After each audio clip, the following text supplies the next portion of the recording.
Hello, and welcome to the Global Luxury Real Estate Mastermind with me, your host, Michael Valdes.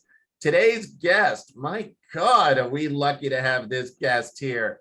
Andre Kikoski is one of the most respected and accomplished global architects and designers. He's won over 50 international design awards, has been featured in over 1,000 articles in 30 countries. Andre, you've been busy. Welcome to the show. How are you? I'm good. Thank you. It's a pleasure to be here this morning. It is my pleasure. You know, it's funny. We met through some really great mutual friends recently. We've hit it off on a house on fire, and it's this beautiful friendships that's developing. But Eric Levy is also someone who was on this show, and so we just met recently. But I want to start in the beginning with you because you have had such an amazing career, and I want to know how you got started with architecture and design, because in the little that I've known you, you have such amazing intellect. And I know that I've did a little bit of research on you, and your designs have such a great intellect behind them. Tell me how you got started in all this. Well, you're so kind to say that, and I do agree with you. I'm just observant. Well, call it as you will, right? And I do want to say also how great it is that like this is still a business, whether you're on the real estate side, the design side, that really relies on referrals and networks of people you know and trust, like our mutual friend Eric Levy. And there's something really beautiful about that. Yeah. You know, I really appreciate it. The emphasis on knowledge and expertise is really important. But to get back to your main question, like where did it all begin and how? I think very simply, you know, I had a really cool opportunity when I was younger because I grew up near a very old historic American town, Deerfield, Massachusetts, which was settled in the 1600s. And so the houses there weren't like other houses. You know, they were built when nobody lived in America except the Native Americans. You know, harsh climate. We heard the stories about how the snow drifts and the cold winters and the New England settlers, and that kind of like gets you thinking a little bit about what it's like to live in a place like this. And then when we left this like very charming historic part of New England, we would go visit my mom's family who were living in the Middle East. So we would go to Roman ruins in Baalbek in Lebanon and like Aleppo, Syria, and always stop off because in those days there were no direct flights in Rome and Paris and London. So it was like the endless fascination with the places we were seeing, with the smells, the scents. Like there was some guy who would walk by in front of my grandmother's like beautiful apartment building in Beirut, luxury high rise, views of the Corniche. There was a guy who had like a push cart full of fresh fruit who would scream every morning, you know, and it's these kinds of things that you don't normally see as a little kid in like in a sort of colonial rooted part of New England that made it really interesting and really dynamic. And I think travel is it's everything. It gives you inspiration, it gives you context, it shows you that there's a bigger world. And I think that really resonated with me and continues to resonate with me.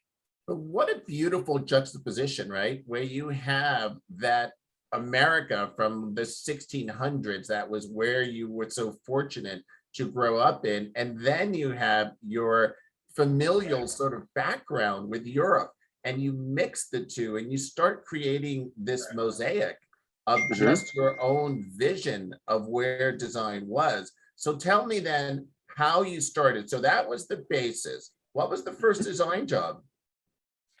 Well, professional or amateur? Sure, jump in.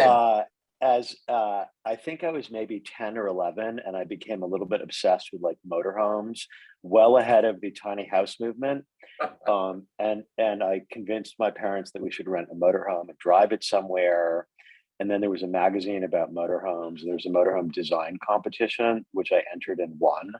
Wait, come on, at 10? Yeah, 11, I think, but it was a little bit. That makes a whole world of difference. Yeah, but I was way ahead of the whole tiny house movement, right? That's insane. Yeah, it was fun. And it just sort of came in like, always loved anything around buildings, drawing houses, Lego sets. It's just like, it always fascinated me. I took a couple painting. I took an architecture class in high school, put it aside, took a painting class.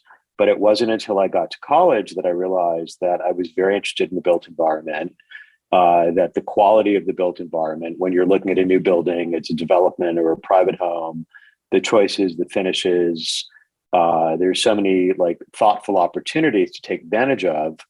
And as I really thought through the implication of all that, I realized I really should like look at architecture. And I did a little summer program while I was in college, loved it, came back, changed my major, and everything just rolled out beautifully from there. So sometimes there are like great opportunities just from following your intuition. That right? is Following so your true. gut. Absolutely. Yeah. Now, listen, you have actually studied with some of the most amazing masters, and that does not happen by accident. So you study with IMP, with Richard Meier, with Peter Eisenman. It's sort of like, tell me how that started, because those are the largest names in our society for this world. Well, like you hit on it a little bit before. Like the life of the mind has always been very important to me. Yeah. Ideas matter. Like whether you're like writing a poem or a book, or like content matters. Yes. And so and when you have the opportunity to see things that are like thousands of years old and still beautiful, there's something kind of perplexingly fascinating about that. So I just like have been so fortunate to cultivate these opportunities where respected practitioners who have their own points of view, have created places where I have been able to grow and learn. And it's all about a deep respect for the place. It's all about how you shape a city. It's all about how you put your own spin on the past. All of these places where I did my apprenticeship all had their own ideas about what their relationship is to architecture and the built environment and cities, but really at a bigger level, what is it you're trying to create? What is it you're trying to say? And how is it that you're like making the world a better place? One of the things I like absolutely adored about working for IMP is anytime we started a project, and they were like generally larger urban design projects, urban analysis before we got to the building.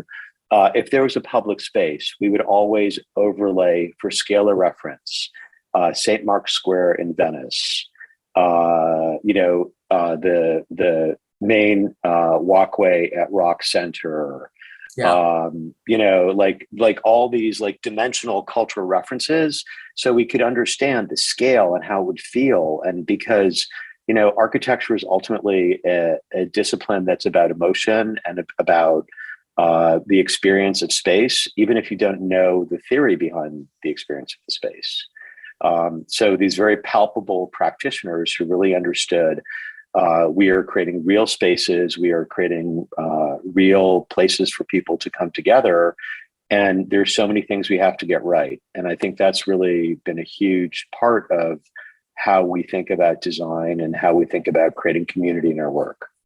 In fact, there was something that was on your website, and I thought it was brilliant. And, some of your client list has been phenomenal. You have the Guggenheim Museum, Hudson Yards, the Howard Hughes Corporation, Lignier Rosé. I mean, the list goes on and on and on. And so one of the things that you had on your website, I did a little bit of research, Andre, and I want to get this right. You had said you produce architecture that unifies people, activating their senses and creating emotional connection points. I thought that was brilliant because that says a lot. And it is a lot about you too. Expound on that a little bit. Well, you walk into a place. Yeah. You look at a building. You know, like how many times we like cross the threshold into something or walk by a building, and it's easy to not notice it. It's easy to be like, okay, like whatever, banal, more of the same. But you know, in our mind, it's an opportunity to really think about, how can this be different? How can this be special? You know, people along the way have taught me there should be something special about what you're doing. Otherwise, why do it? Exactly. So at 75 Kenmare, we put a lot of effort and energy into a contextually appropriate skin to our building, that like hearkened into the tradition of masonry around Nolita and Little Italy, but was also like utterly contemporary and really cool. And you know, I'm a big believer in like being present, being fully present, being in the moment. And so having a building that like really responded to the progression of sunlight across our corner location seemed pretty interesting. And we also had to look at some cost construction issues, and settled on how we would create a skin out of concrete, and then create this like highly nuanced, very textural skin. Is if like Robert Irwin, the conceptual artist from the light and space movement of the 60s and 70s in California, would work in concrete, what would he do? Like we ask ourselves these kind of questions, and sometimes they're a little esoteric, but they produce really beautiful things. And I was talking with our photographer one day as we were doing some shots, and like we need a picture of people like walking, arms folding, stroking their chin, looking at the building. Like maybe we can like get some models to do that or something. And just as I said that, it happened. You know what I mean? People just stopped and appreciated it. At One Hudson Yards, we also felt that like we want to create this like threshold. Related said, designed this whole new building for us. This is the hallmark of our take of luxury, and what Hudson Yards should be. And so we said this has to be the threshold to its own little universe. So like we wanted people to walk in and have a visceral reaction to the space. In the same way, when you drink a glass of great wine, or you eat something delicious, or you look at a painting, or you listen to music, you don't have to know the chemical composition of the acids and the tannins in your glass of wine. You don't have to know the chordal harmony or dissonance in the music. It just hits you. Yes. Right. And I think that's really what we want to do, is we want to understand how to work with like banal things like concrete, how to craft space with artistry to create emotion, because otherwise we're space planners, right? I mean, I believe so strongly in the integration of art and architecture, in material and how you handle things. There's one story I love from grad school. We were studying the Duomo in Brunelleschi, and apparently he was trying to communicate. It was like how many years? Tens, hundreds of years that they didn't know how to put the dome on the Duomo. So Brunelleschi had the idea and was trying to explain to the masons, like, cut it this way. And I think there was a look at this, and there was a look at this, right? But nothing was happening, right? So the story goes, a bystander recorded that he like grabbed a stick and drew in the sand, and still nothing. And then he grabbed a stick out of a fire and drew on an animal hide, still nothing. And this mason was eating his boiled turnip for lunch, and he grabbed the turnip and cut it exactly the way he wanted them to cut the stone. Like, oh, and thus we have the Duomo, right? I mean, the Romans, like the Pantheon is one of the most exquisite spaces in the world, I think, in Rome. And, what these guys did, understanding building like thousands of years ago, endures. So you can't really separate like technical expertise from artistic expression. So I think that's so beautiful. What you were just saying, you just animated an edifice by sort of saying that you looking at the skin of the building. When you start sort of making that so lifelike, that is the true artistry of what that is. And I think that is so beautiful. And you just mentioned something which might have been my next question, and you might have already answered, and asking really what you think the most incredible, let's call it inspirational structure Sure. and architecture is, in your opinion, and why? Oh, I mean, it's so hard because there's so many Yeah, of amazing course it is. That's structures why I asked all the over the question. world. Yeah, I mean, the Pantheon is absolutely amazing, breathtaking. You know, like you could spend an entire lifetime like in Rome admiring the architecture, you know, first of antiquity, then of the Baroque, you know, and you would never run out of things to see. And then you could go to the early modernists like the Casa del Fascio, amazing. Um, so so you know, it's sort of like favorite song, but I mean, I think the Pantheon is like sort of hard to beat. A little bit cliched. I think Hagia Sophia is like a powerful, powerful space that has no precedent to it.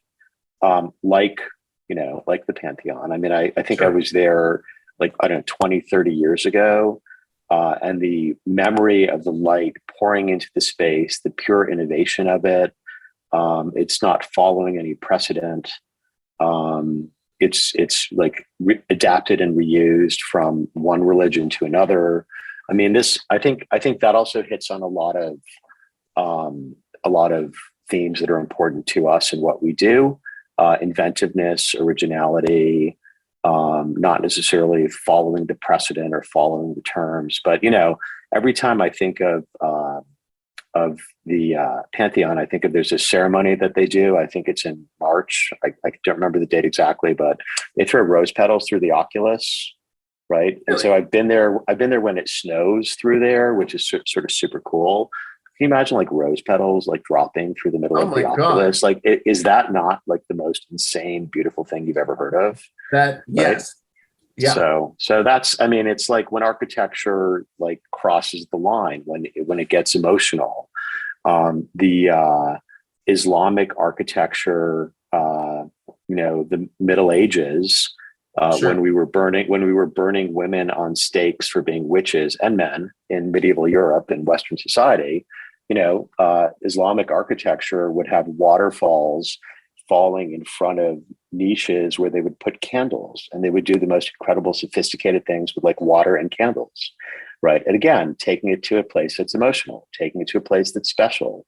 Right. So when we're working with a client building their dream compound, the house that they've waited to build for their family and the next generation and the next generation, the house that they want to build for themselves, it's all about like, let's make it special. Let's make it emotional. Let's make it unique. Right. Absolutely. My It's, God. yeah, like it's not about cookie cutter, and it's not about like what everybody else is doing, and it's not about the trends. It's like what really matters to you. Yeah. Right. I Like, don't think is you it a could ever wine? be accused of being cookie cutter. Right. Exactly. Right. But that's the fun of it. Right.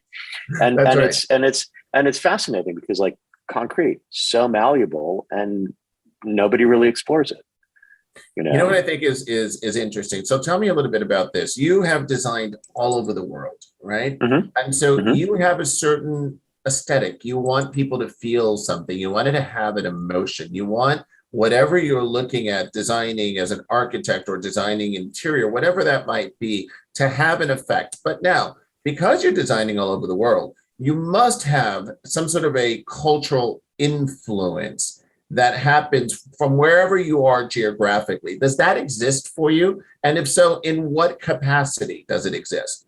If you have a client in mainland China, I'm assuming it's going to be a little different than what you're going to be doing in Venice, Italy.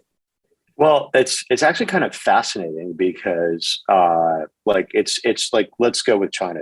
It's a two-part answer, right? Yeah, First is like we did a house in Nanjing, China, which was from the Ming Guo period, which is when democracy took root after the emperors ceased and before communism took over.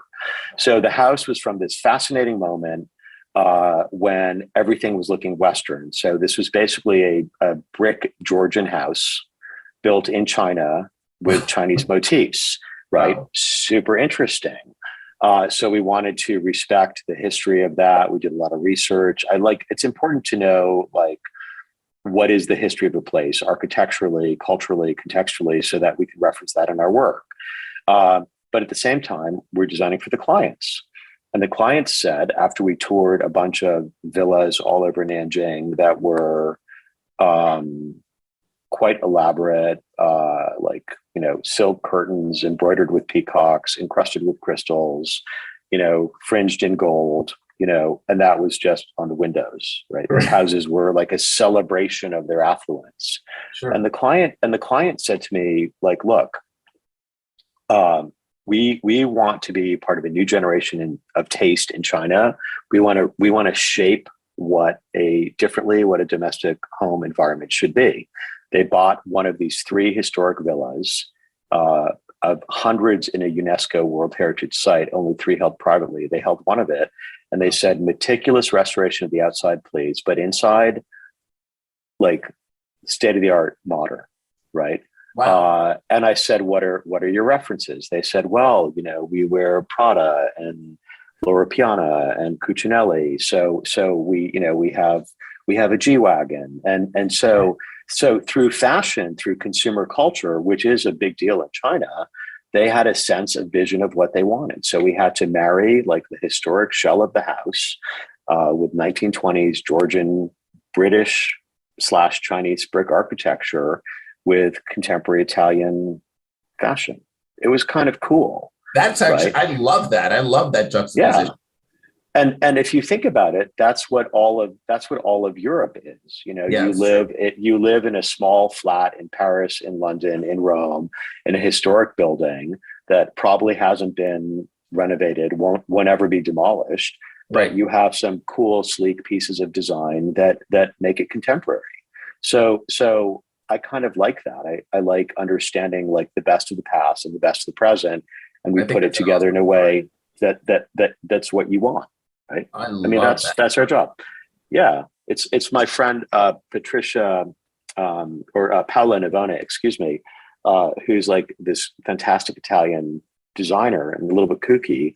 And we were together on stage in India, doing a presentation in Mumbai, before COVID. And she said, come to me, I'm going to make you an omelet. I'll make you a great herb omelet. But if you don't like herbs, my mushroom omelet, my cheese omelet, they're great. We are so lucky because we get to do so many projects all over the world for so many different types of people, budgets, price points, from a pair of 30-story towers to a 1,200 square foot house to candlesticks. So the fun is just to figure out what it is that you want, where we're working, so we can pay homage to the place. And everything's different, and that's so fun. I think that's so fantastic. That's really great. Yeah. So tell me, Andre, what's the greatest lesson you've learned in your career thus far? What would you say that would be? The greatest lesson I've ever learned, period, in my life, is from rowing crew in college. Yeah. And that is, you're in the 2 boats with 8 rowers and the coxswain, and you start out neck and neck, and you're training like all year for what is effectively like 4 to 6 minute race. And as you start to pull ahead, the coxswain's like, gentlemen, we're up a seat. Gentlemen, we're up 2 seats. And then when there's a little bit of open water between you and the next boat, they start screaming, twice as hard, row twice as hard. So I really think the lesson in life is that you can look around and you can be looking at the boat next to you, or the runner next to you, or the skier next to you, and you can be comparing them to yourself. But what you really have to do is find that open water. And when there's something you love doing, go all out, right? No holds barred, 150%, full intensity, right? Because isn't that whether you're selling real estate, like shaping a company, creating a fashion brand, like opening a restaurant, writing music. It's the opportunity to just give everything you have to that act.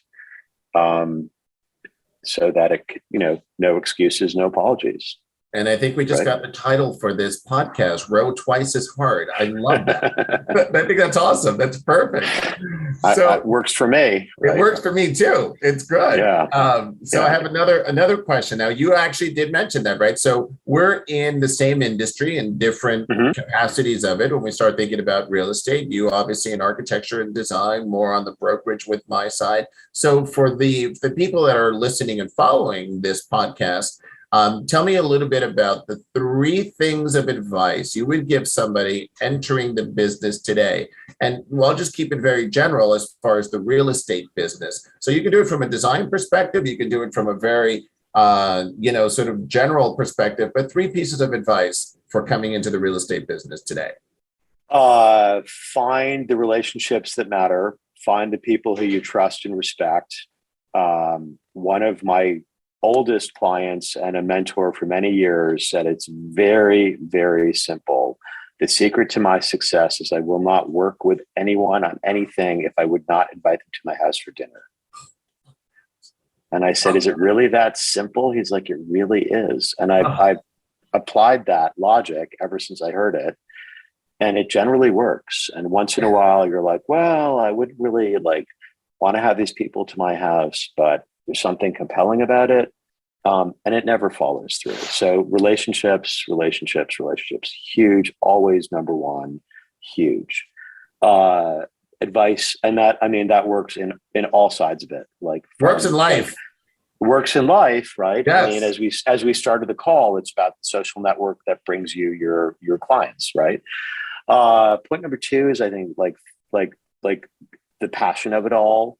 I think architecture and real estate, development, sales, all have this emphasis on adding value to your clients, serving your clients, conceptualizing something that wasn't there. If they're saying I want a brick Georgian in Nanjing, and you're like, no, you really want an uber modern villa in Cannes. You know what I mean? Right. It's a little bit of that. But just really the ability to be passionate about helping in your engagement, and then really thirdly, keep on learning. Right? It's never about I don't think anyone is ever at a point where you can kick back and say, okay, I'm good now. And when I finished graduate school, I was like, oh, thank God.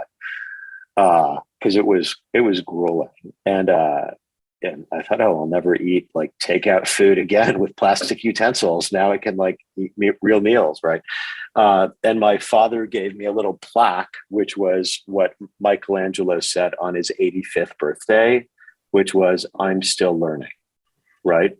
So the continual quest for knowledge that's going to make you a better professional, a better collaborator, just a better person, right? I mean, so relationships, passion, and knowledge, right? If you can find that's a simple those 3 wrap things. up. I like that.